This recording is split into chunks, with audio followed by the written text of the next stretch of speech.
Welcome to the Simply Authentic podcast with Angie and Tanya, where we hope to inspire you to dream big and push past your fear, empower you to take charge of your own life, and challenge you to be the most authentic self you can be.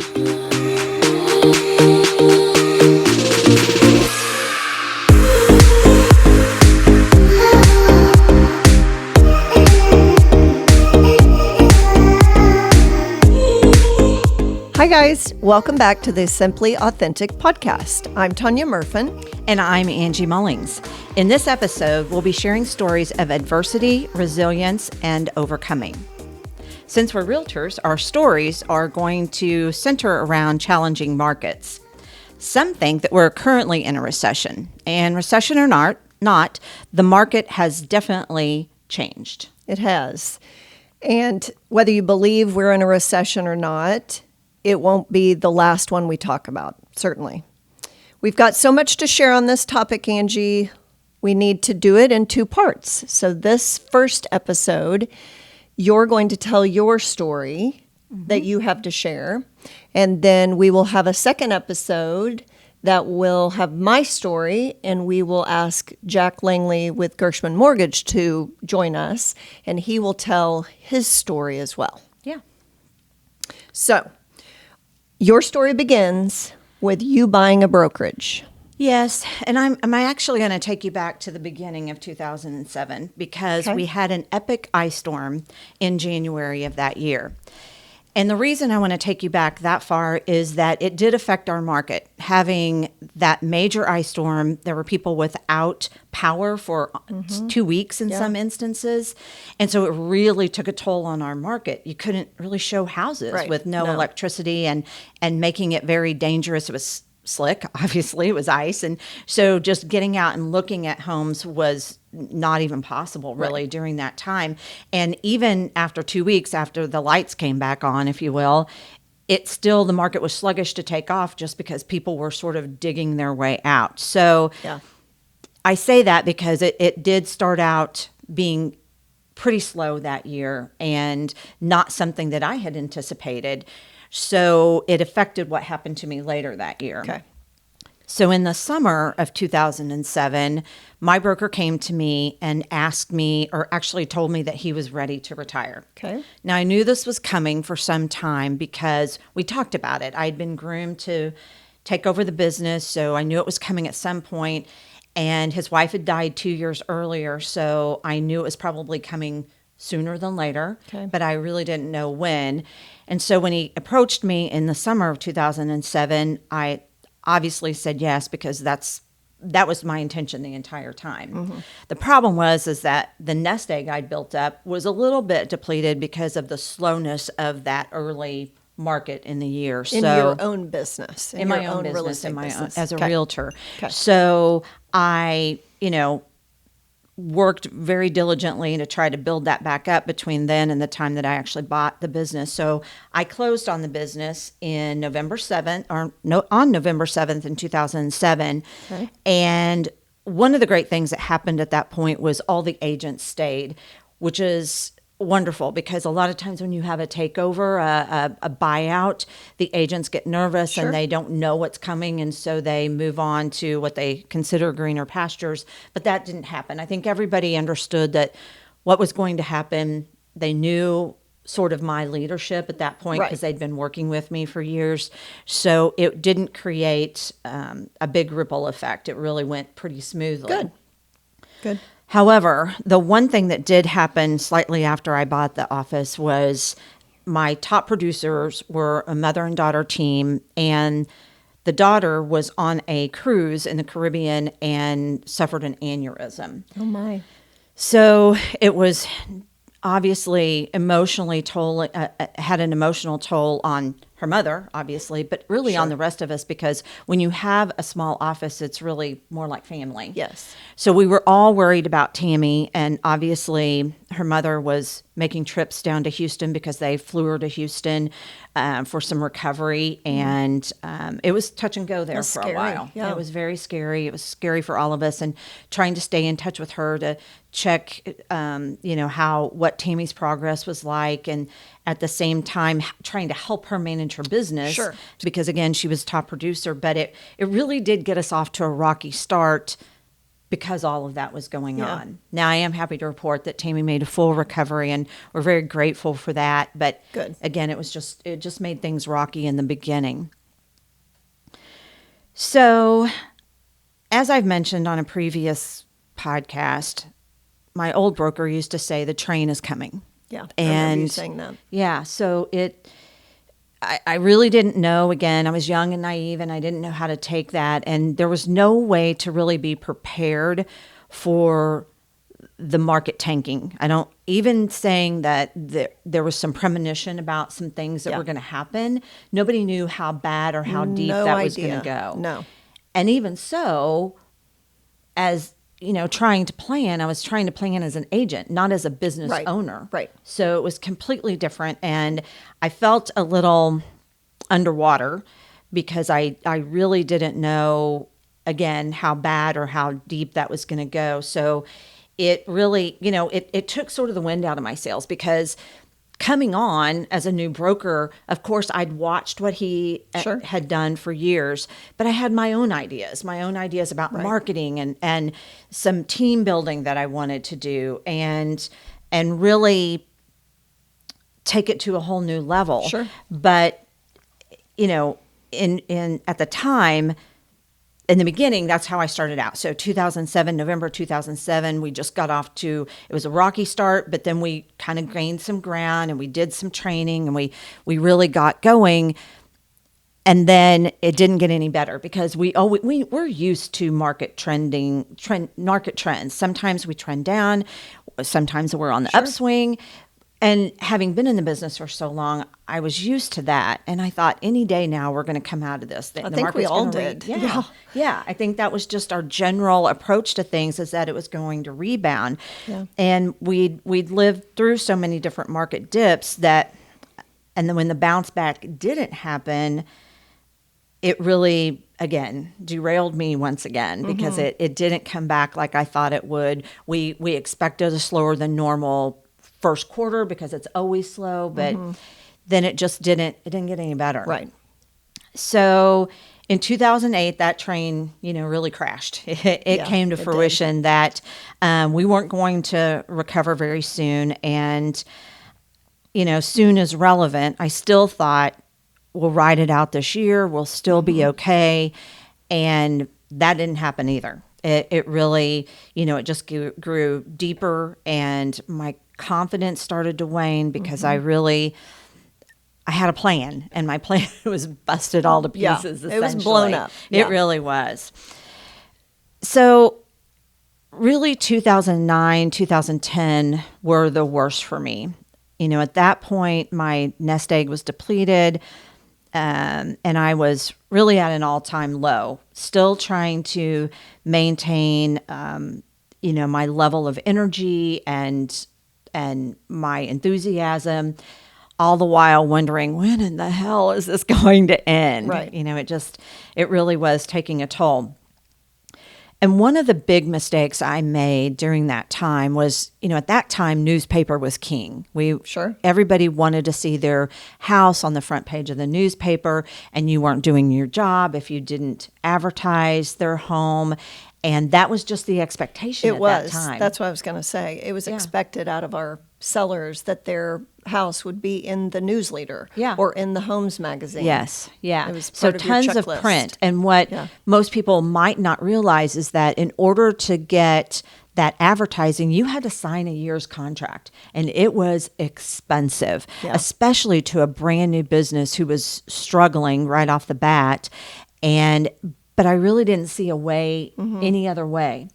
In retrospect, what I learned was that, because shortly after that, really the internet took off. Right. And it was shortly after that, because again, everybody had been advertising in the Homes magazine. Everybody had been doing print. And then all of a sudden, no one had any money to do that. Right. So I really think that added to the internet becoming as big as it was for us in terms of advertising. Right. Because we needed to look for other resources because we didn't have the extra money to spend on big No, we contracts. didn't. No. And there was really there was no way around that. If you wanted to do newspaper, you had to sign a contract. If you wanted to do the Homes magazine, you had to sign a contract. So there weren't alternatives. Mm-hmm. So then you have to look for alternatives that weren't print. Right. And that's where the internet really, I feel like, took off.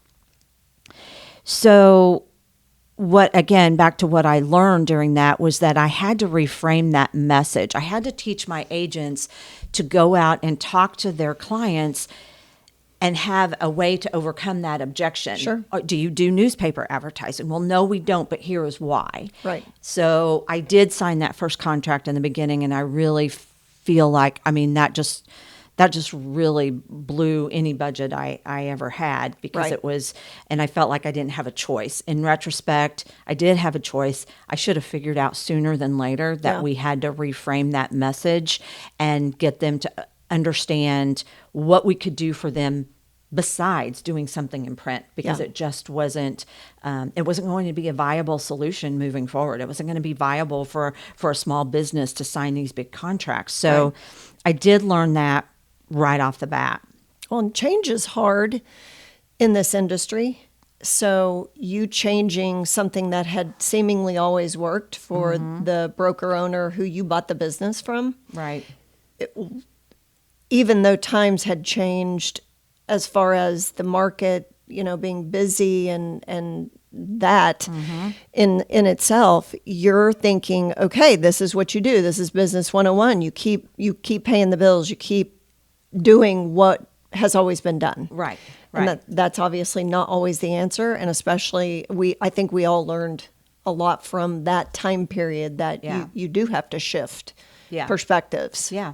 And it was a hard lesson to learn, but Yeah. one that has served me well moving forward, because once you learn that lesson, obviously you hope that you learn something from the mistakes that you make. And I certainly did learn a big lesson there, and that I have to be more proactive. I have to look for the changes before they happen and adjust what we're doing. Sure. So during that time, mindset is such a powerful thing. And I never thought that failure was an option, because there were people counting on me. Yeah. Yes, I have confidence in myself. I knew that I could go out and do something else if the business failed. But that really wasn't an option. That's not where my mind was. Right. My mind was, we're going to figure out a way to come out of this. Right. We're going to do everything we can, penny pinch, and not spend a dime, and look for other alternatives that are free or something that will help us be successful and come out of this and see, and then move forward. And every day I put on my pretty shoes, and I walked in the office, even though I wasn't feeling it. I put on my pretty shoes and I walked into the office with a smile and a purposeful walk, and I went to my office and I went about the things that I did on a day-to-day basis. I maintained a routine, which I really think helped my mindset. But the other thing I did was I really reached out to daily, and this was as much for me as it was for them, but I reached out daily to my agents to check in with them, to see what they needed. Did they need any help? How was it going with this particular listing I knew they'd been working on? And if they told me, hey, we just got a contract, that was like music to my ears. It made me so hopeful, and I needed that. I needed something to cling to every day that would give me some margin of hope that we would be able to pay the bills that month. Because it was really, I didn't know if we were going to be able to pay the bills. But take that one step further, everybody was suffering during that time. It wasn't just realtors and struggling to figure out how to pay the bills. It was our clients. And we had to go out and meet with these clients and hear their stories and understand and ask the questions that we'd never been forced to ask before. How much do you owe on this house? And how far behind are you? If they told us they were behind, and ask the question if they were behind, because they weren't very forthcoming. We'd never had to ask those questions before. No, typically we stay out of that lane, right? Yeah, That is yeah. the lender's job. And although those questions do come up occasionally and we do need to know what their payoff is, the conversations started in a harsh way sometimes with, are you current on your payments? You know, we were counseling our clients completely differently and having those hard conversations out of the gate, because if you did your listing presentation and then in the last 10 minutes when you're talking about wrapping it up, and then they drop the bomb of, oh, and by the way, I haven't made a payment in 5 months and I have a foreclosure notice on my door. Right. You've got to back up and stop right there. So the average realtor was starting to learn a whole lot about how to have those tough conversations, and also short sales. So yes, short sales were perceived as better than going through a full foreclosure. But yeah, we had to ask those questions, and we had to hope that they were being honest with us, because it's our job to help them. And if they're not honest with us, and obviously pride got in the way, but it was happening to so many people. It happened to people in our own industry. Yeah. Between 2008 and 2010, we lost half of our members for the Greater Springfield Board of Realtors. We went from like 2,300 realtors down to around 1,200. And so people were getting out of the business. Some of them lost their homes. Yeah. It wasn't defined by one socioeconomic area. It was rampant, because what was going on in the mortgage industry prior to that really led to all of that, and stated income loans and that kind of thing got people in over their heads. So it was happening everywhere. So while I understand the pride piece of that, it really was imperative that our clients were honest with us, and we had to ask the right questions to make sure that they were being honest and let them know it's okay. Yeah, absolutely. And that maybe we can help. Right. There are things that we can do to help. And many times in those days, we would get their permission and get on the phone with their lender and start the process of talking about, okay, how short are they? How many payments have they not made? Will your bank consider a short sale? And so, we started wearing a different hat. We certainly did. As realtors. And I remember there being people who would not be honest in those appointments. You would have the listing live, you would be lucky enough to get it under contract. A couple of weeks down the road, you get title work done, and they're upside down. Right. They were too embarrassed to tell us the truth. Right. And that was the only way for us to know, is for the title work to be ran. And I remember getting emails on occasion from the closing department saying, did you know that they owe more than the sales price of the house? Right.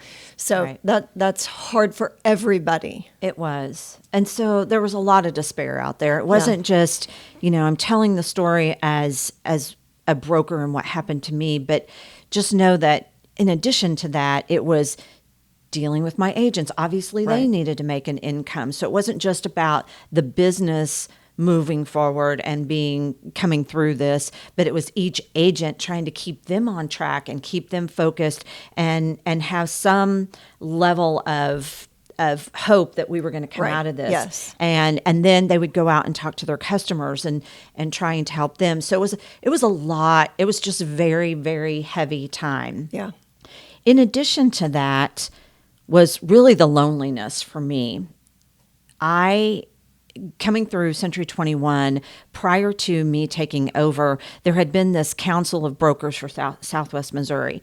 And I remember my old broker going, and he would come back and he'd have a jolt of energy about him, because he got to commiserate with other brokers. Not just commiserate, they planned functions together. We did things as a group. They did some advertising together that they could bond together, pool their resources. So, and they bounced ideas off of each other. Yeah. Well, in 2008, that disbanded. So I didn't even have that as a resource for me. And obviously, Century 21 as a franchise was cutting back on their paid positions, so I didn't have somebody I could really lean on as much.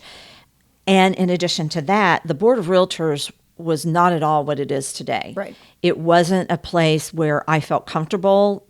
Still up until 2008, 2009. Now owning the brokerage, I still didn't feel like it was a place I could go and build relationships with my peers and develop those relationships so that I could lean on them if I had questions. So I really, brand new broker, all this is going on, and the loneliness was something that I just hadn't planned on and had no way to understand what was happening there. So, again, but I felt like it was my duty to get up, put on a smile every day, and come in and again try to energize and bring everybody some hope that everything was going to be okay. All the while, I was struggling a lot, and I hope that they never knew that I was struggling emotionally, financially, obviously. But I was getting lots and lots of calls from creditors at that time, and I wouldn't take their calls while I was in the office. So I wasn't going to sit and let people overhear my conversations. Even if I closed the door, people could still overhear my conversations. And I just didn't want to do that. I would just hang up on them or whatever. I wouldn't take their call while I was in the office.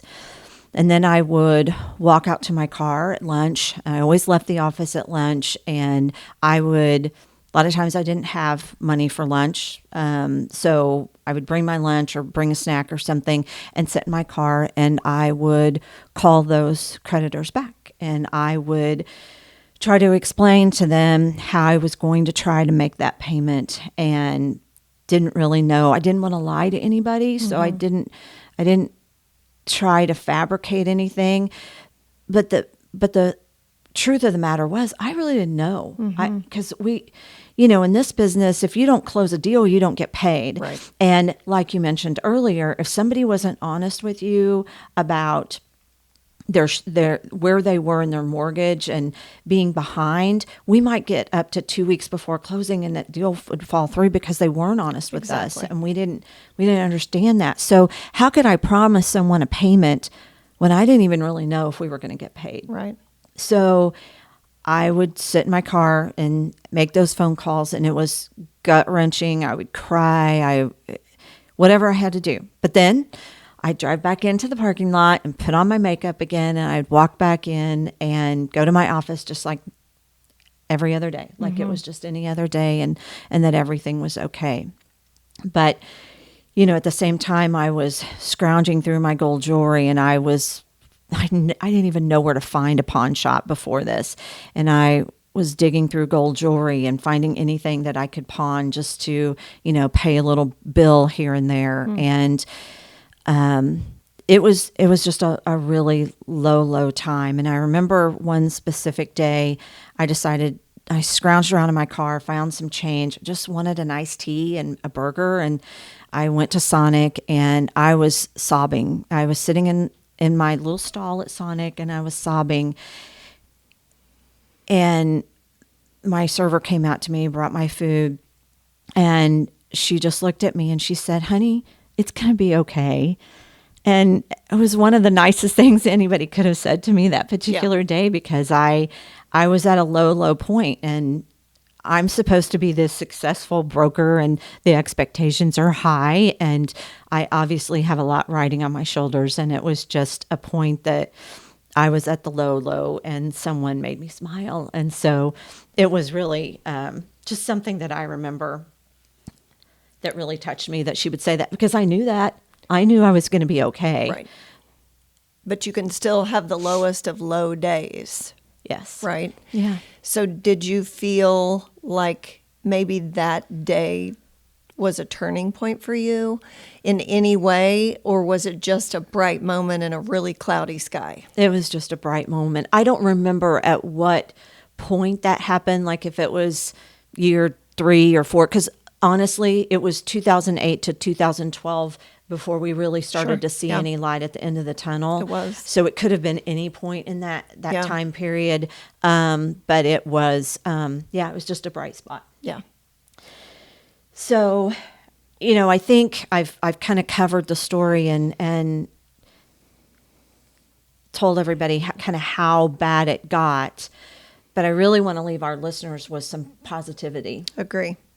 So my first question is, hearing your story in the beginning of it, the listener and me sitting here with you might think that it lasted a year or 2, but you clarifying that just a minute ago, that this lasted for 4 to 5 years. Yes. So business owners in that period of time, not just real estate, but in other businesses as well, were going through days and months and years of adversity.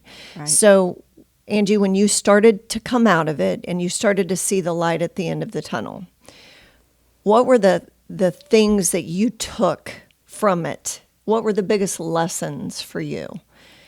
Personally, because there were a lot of personal struggles in there. It sounds like you struggled alone a lot of the time. Mm-hmm. So, and from a business perspective, for those people out there who maybe they're in hard times right now in their own business, what did you learn and what were the things you took from it that will make you better in the future? Right.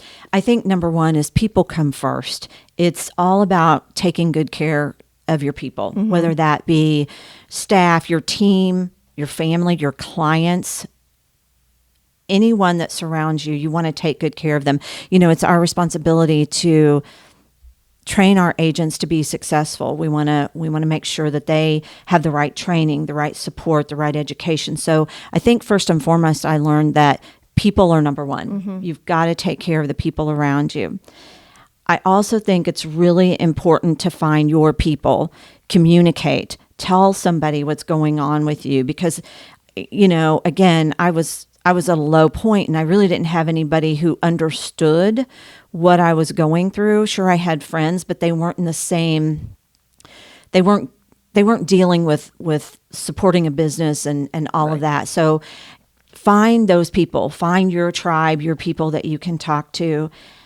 I also think keeping a positive mindset, one thing that really brought me through that was prayer. I have great faith in divinity and faith in myself, and I prayed a lot, and it really did help me. I think anything that you can find that gives you some sort of peace, whether that be meditation or yoga or exercise. Exercise is another thing that I did every single day.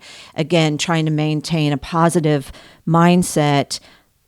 Prayer and exercise were my 2 big go-tos.